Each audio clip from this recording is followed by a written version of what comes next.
আসসালামু আলাইকুম প্রিয় শিক্ষার্থীরা। তো এই ভিডিওর মাধ্যমে তোমাদের জানাবো যে তোমরা যারা উপবৃত্তির জন্য আবেদন করেছিলে, তোমরা এখানে দেখতে পাচ্ছ, দেখো প্রধানমন্ত্রী শিক্ষা সহায়তা ট্রাস্ট। এখানে তোমরা যারা আবেদন করেছিলে, তো তোমাদের উপবৃত্তির টাকাটা কবে দেবে এই বিষয়ে কিন্তু আমরা একটা তথ্য পেয়েছি। অর্থাৎ কোন মাস থেকে তোমাদের এই উপবৃত্তির টাকাটা দিতে শুরু করবে এই ভিডিওর মাধ্যমে তোমাদের বিস্তারিত জানাবো, যেটা ইতিমধ্যে প্রধানমন্ত্রী শিক্ষা সহায়তা ট্রাস্টের তরফ থেকে জানানো হয়েছে।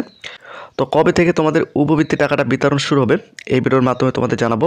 তো বিষয়টা হচ্ছে যে এখানে কিন্তু তোমরা যে ষষ্ঠ থেকে দশম শ্রেণী পর্যন্ত তোমরা যারা আবেদন করেছিলে মাধ্যমিক পর্যায়ে, শুধুমাত্র তোমাদেরকেই উপবৃত্তি টাকাটা দেওয়া হবে। এবং তোমরা যারা কলেজ পর্যায়ে রয়েছো, তোমাদের কবে থেকে দেওয়া হবে এই বিষয়ে কিন্তু এখনও কোনো তথ্য পাওয়া যায় নাই, তবে তথ্য পাওয়ার পর তোমাদেরকে জানিয়ে দেওয়া হবে। তো এখানে দেখো, তোমরা যারা আবেদন করেছিলে সমন্বিত উপবৃত্তি কর্মসূচি ষষ্ঠ থেকে দ্বাদশ এবং ভর্তি সহায়তা এবং চিকিৎসা অনুদান বা স্নাতক পর্যায়ে, তো তোমরা কোনটা আবেদন করেছিলে অবশ্যই সেটা নিচে কমেন্ট করে জানাও। তো অতি শীঘ্রই কিন্তু তোমাদের এই উপবৃত্তি টাকাটা দেওয়া হবে। তো আমি তোমাদের একটু নিউজটা দেখাই। তো প্রথমত আমি তোমাদের একটু পরিষ্কার করে দেই, সেটা হচ্ছে যে তোমাদের মধ্যে কতজন শিক্ষার্থীকে এই উপবৃত্তি টাকাটা দেওয়া হবে।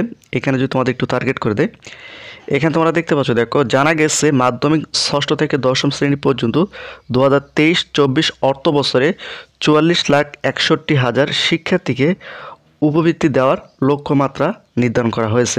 44,61,000 শিক্ষার্থীকে কিন্তু তারা উপবৃত্তি দিবে। বাস্তবে এই সংখ্যা 50 লাখ ছাড়িয়ে যেতে পারে। 2022-2023 অর্থ বছরে 40 লাখ শিক্ষার্থীকে দেওয়ার লক্ষ্যমাত্রা থাকলেও দেওয়া হয়েছিল 50,53,661 জন শিক্ষার্থীকে। তাদের মধ্যে 1,475 কোটি 52,73,000 টাকা দেওয়া হয়েছে। অর্থাৎ তোমরা যারা 23-24 অর্থ বছরে রয়েছে, তোমাদের মধ্যে 44,61,000 শিক্ষার্থী কিন্তু উপবৃত্তি দেওয়া হতে পারে।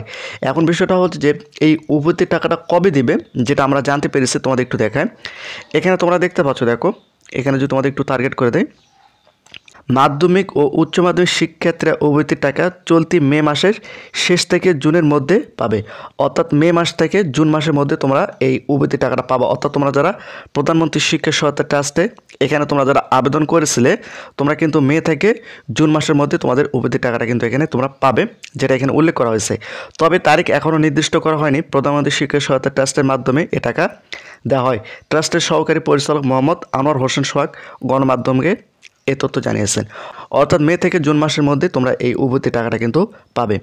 তো প্রতিনিয়ত শিক্ষামূলক খুঁটিনাটি আপডেট ভিডিও পেতে অবশ্যই চ্যানেলটিকে সাবস্ক্রাইব করে রাখো।